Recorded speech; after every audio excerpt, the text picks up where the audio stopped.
Bon mercredi les pirates, j'espère que vous allez bien parce que moi ça va bien, c'est jour de formation.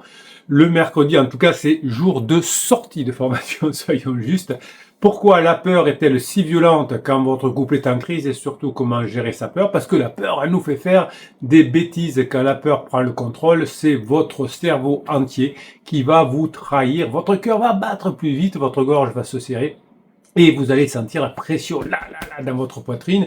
Eh bien, chaque mot de votre conjoint, finalement, va résonner comme une menace quand vous avez peur. Donc, pourquoi cette peur est si intense? On va le voir aujourd'hui. Pourquoi on a l'impression de perdre pied pendant la crise de couple? Eh bien, si vous êtes en crise de couple et si vous êtes ensemble depuis très longtemps, c'est normal de traverser une crise de couple. Vous êtes au bon endroit depuis 1999. Le capitaine Bruno Marchal vous a permis de passer des milliers de crises de couple. C'est normal de traverser cette crise de couple quand on est ensemble depuis longtemps. Et effectivement, la peur est intense et on a l'impression de perdre pied. La réponse se trouve dans votre cerveau. La dynamique du couple, c'est les 4 phases. Lune de miel, sécurisation, phase exploration. Votre conjoint est en train de voir si l'herbe n'est pas plus verte ailleurs. Ça, c'est la phase 3. Et la phase 4 que vous allez atteindre en suivant les formations et le coaching, eh bien, vous permettra effectivement de réagir convenablement.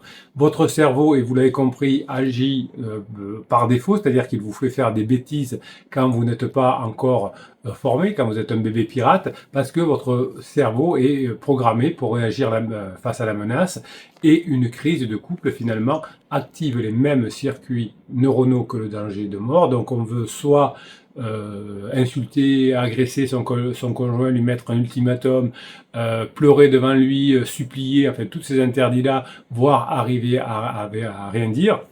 Effectivement, dans la formation de la semaine, vous allez apprendre à faire tout ça.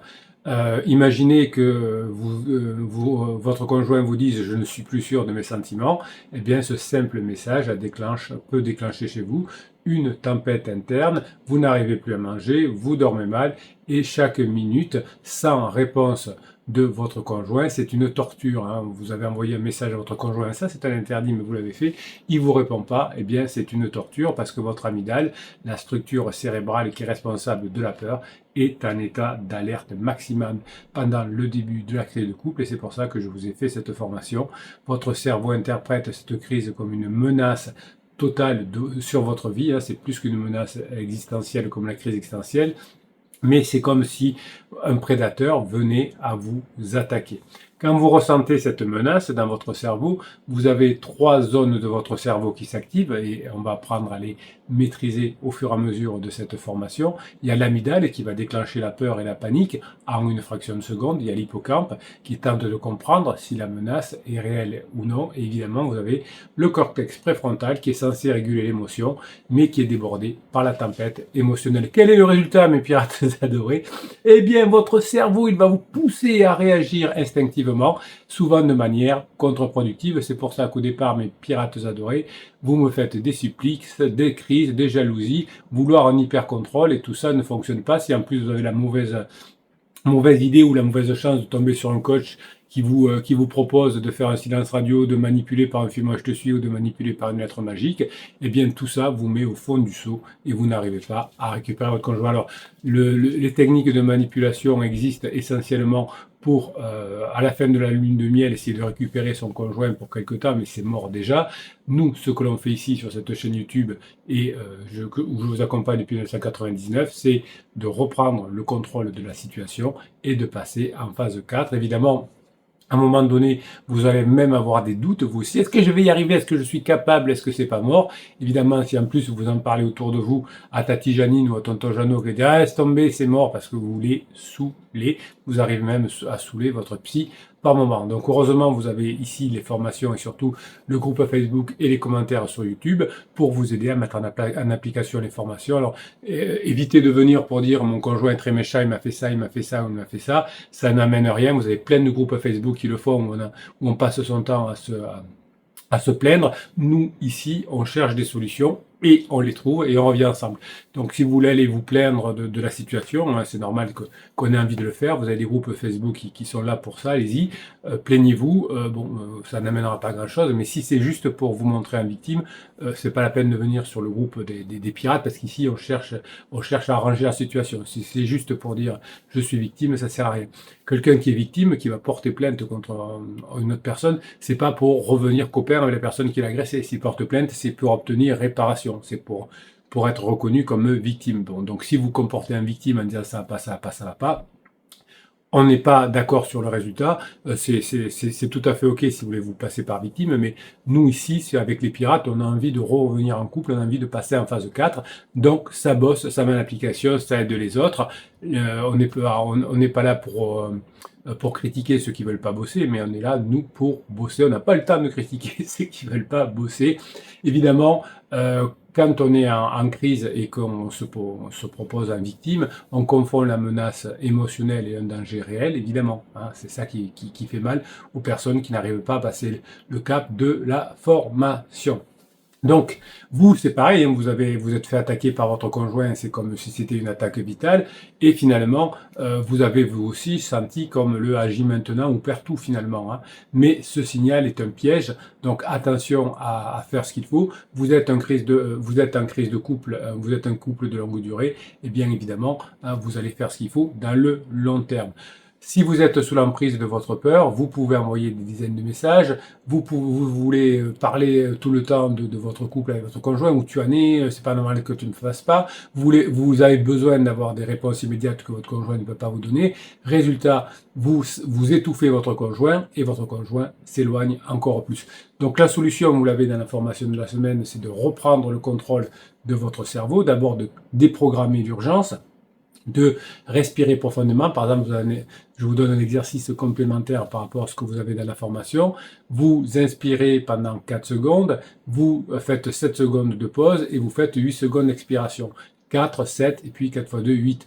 J'inspire 4 secondes, 7 secondes de pause, 8 secondes d'expiration. Ça marche bien. Voilà, donc c'est un exercice complémentaire que je vous donne par rapport à la formation. Vous en avez des dizaines qui vous permettent notamment de rééduquer votre amygdale, hein, puisque dans l'urgence, votre amygdale vous fait faire des bêtises. Chaque fois que vous ressentez finalement un moment de panique, vous allez avoir des doutes. Eh bien, vous viendrez dans les lives du capitaine qui sont au milieu de journée, et je vous mets des textes dans les lives de 12h30, vous pouvez les écouter en replay, qui vous permettent évidemment de moins souffrir et qui vous permettent d'avancer dans votre relation. Vous apprenez aussi dans cette formation, évidemment, à stopper l'emballement quand vous êtes parti dans des délires. Par exemple, quand vous écrivez des messages sur Facebook, ça va pas, ça va pas. Des fois, il y a des pavétasses, des pavés, comme vous dites, parce que votre cerveau s'est emballé. Et donc, avant d'envoyer d'un message ou agir, alors au capitaine, bien évidemment, aux autres pirates, mais encore plus à votre conjoint, nous, on vous tire un peu les oreilles, mais ça va pas plus loin. Si vous envoyez un pavé à votre conjoint par écrit, eh bien, vous allez avoir des mauvaises surprises parce que votre conjoint va dire « tu me mets la pression, tu m'étouffes ». Donc, quand vous écrivez un pavé pour vous entraîner sur le groupe Facebook, dites-vous, est-ce que c'est mon émotion ou est-ce que c'est ma raison qui parle? Et souvent, évidemment, c'est l'émotion. Donc, quand vous avez peur, quand ça va pas, vous écrivez ce que vous ressentez, non pas sur un message digital, mais avec un papier, un stylo, pendant que vous faites le truc, j'en ai marre de toi, vous faites un exercice de respiration en même temps et vous demandez si l'action que vous voulez faire, ça va améliorer la situation ou ça va l'aggraver. Bon, se plaindre de votre conjoint vers les autres pirates, ça va pas aggraver la situation, sauf si votre conjoint tombe dessus, mais ça va pas vous apporter grand-chose. En revanche, si vous dites aujourd'hui, j'ai appris ça dans la formation capitaine, comment je peux le mettre en application, là, ça va vous aider évidemment. Donc, c'était l'exercice, va vous aider à approfondir tout ça. Donc votre cerveau veut vous protéger, mais en réalité, il va vous saboter. Hein, c'est de l'autosabotage. Vous avez une formation d'ailleurs complète sur l'autosabotage. Vous avez sûrement revécu cette situation, vécu cette situation. Vous ressentez cette peur intense de perdre votre conjoint et au lieu de l'apaiser, vous allez aggraver la situation. Et ensuite, vous écrivez sur le compte Facebook, « Capitaine, je crois que j'ai fait un interdit ». vous harcelez de messages, vous envoyez des messages écrits, vous posez des questions en boucle, vous exigez des preuves d'amour, vous empêchez votre conjoint de sortir, vous lui fixez un ultimatum, eh bien tout ça, hein, vous faites ce que vous ne devriez pas faire. Pourquoi? Parce que votre cerveau a une faille intégrée. Il ne sait pas, pendant la crise, distinguer la peur rationnelle de la panique irrationnelle. Et tout ça, évidemment, vous fait faire des bêtises. Heureusement, la formation de cette semaine va vous aider. J'avais une piratesse en coaching, on va l'appeler Sophie, qui, son mari, qu'on va appeler Vincent, lui avait dit: je crois que j'ai besoin de prendre du recul. Eh bien, qu'est-ce qui s'était passé dans la tête de Sophie? Presque instantanément, m'a-t-elle dit, elle avait vécu comme une tempête émotionnelle. Elle a ressenti ce qu'elle appelait des vertiges, des angoisses dévorantes. Elle ne pouvait pas rester sans réponse avant de connaître le capitaine et les pirates. Et en quelques heures, elle lui avait envoyé 15 messages. Il avait appelé 3 fois. Évidemment, là maintenant que ce couple est revenu ensemble, la piratesse disait effectivement: j'étais un peu débile. Mais non, elle n'était pas débile, c'est qu'elle était apeurée. Donc Vincent s'était encore plus éloigné à ce moment-là, et il n'est revenu que quand la piratesse Sophie a compris finalement quels étaient les besoins de Vincent, et il a pu convenir à ses besoins avec plus de légèreté avec ce passage en phase 4. Donc plus on agit sous l'effet de la peur, plus on alimente la peur de l'autre. Si vous êtes en crise de couple, vous êtes au bon endroit, hein, puisque vous allez trouver des réponses dans les formations.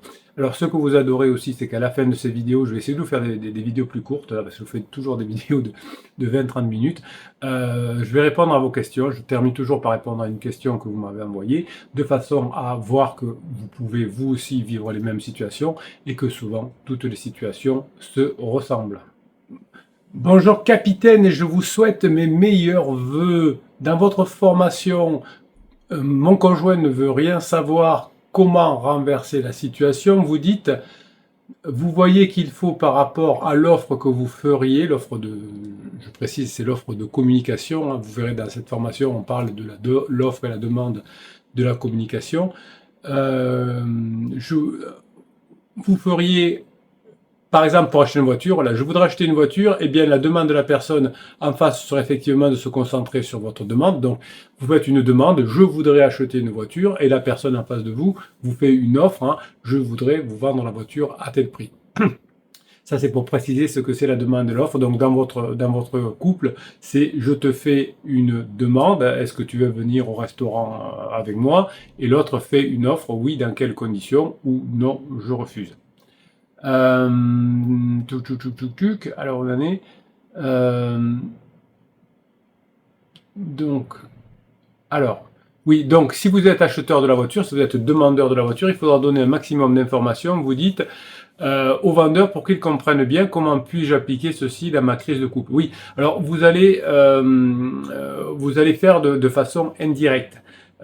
Si vous voulez aller au restaurant avec votre conjoint, alors je vous le conseille pas, parce que c'est plutôt de la phase 2, hein, des moments de phase 2.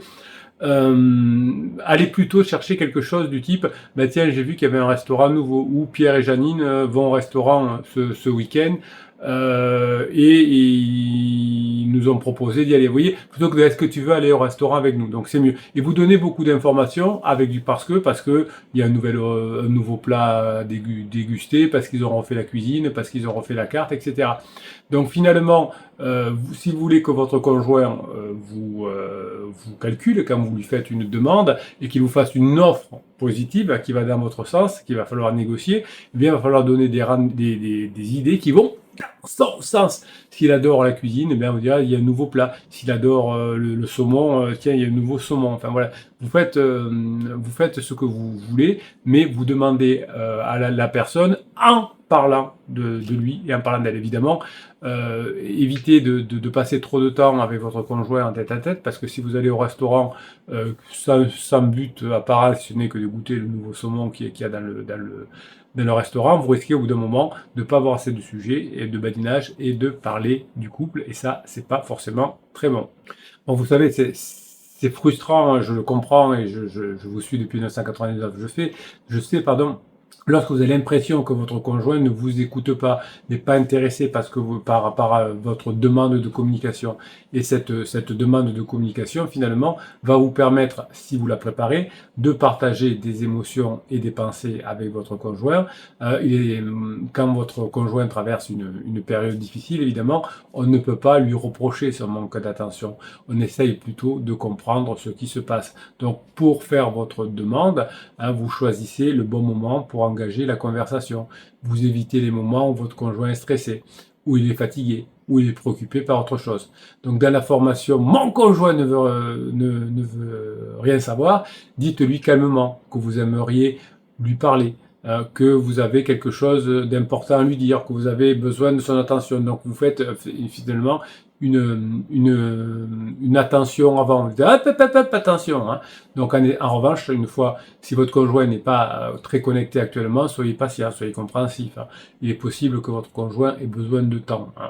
Donc l'idée, c'est de créer un espace de dialogue qui est ouvert et bienveillant dans votre demande de communication. Et donc, si votre conjoint se sent écouté et compris, ce sera beaucoup plus facile. Si vous lui dites, non mais moi je veux rien savoir, tu fais du mal aux enfants, eh bien ça n'a pas fonctionné.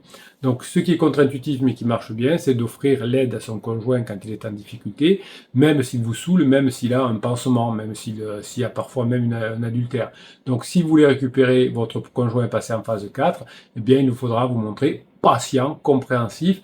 Évidemment, vous n'allez pas perdre votre temps puisque vous allez vous former, vous allez vous faire coacher, vous allez apprendre quelque chose de nouveau. Alors les neurosciences, mais vous pouvez aussi apprendre d'autres choses, hein, vous pouvez apprendre la musique ou des choses comme ça. Ça va vous encourager en étant patient, compréhensif, à faire que la phase d'abord d'alarme se termine chez votre conjoint, que votre conjoint voit que vous êtes changé, que vous êtes formidable et que vous allez au fur et à mesure du temps être encore meilleur dans votre forme de communication qui est la clé durable et harmonieuse. Donc dans la formation de cette semaine-là qui s'appelle mon conjoint ne veut rien savoir, vous apprendrez à gérer votre demande pour que l'offre soit cohérente. Et vous apprendrez aussi, quand votre conjoint vous fait une demande, d'avoir une offre à lui proposer qui va dans le bon sens. Voilà, je vous laisse aller trouver la formation sur les peurs. Vous les avez en descriptif de cette vidéo. Vous avez le affiché plus. Vous cliquez, vous avez le catalogue des 260 formations. Oui, 260 formations. C'est énorme, mais je vous fais ça depuis 2018. Vous avez des formations digitales.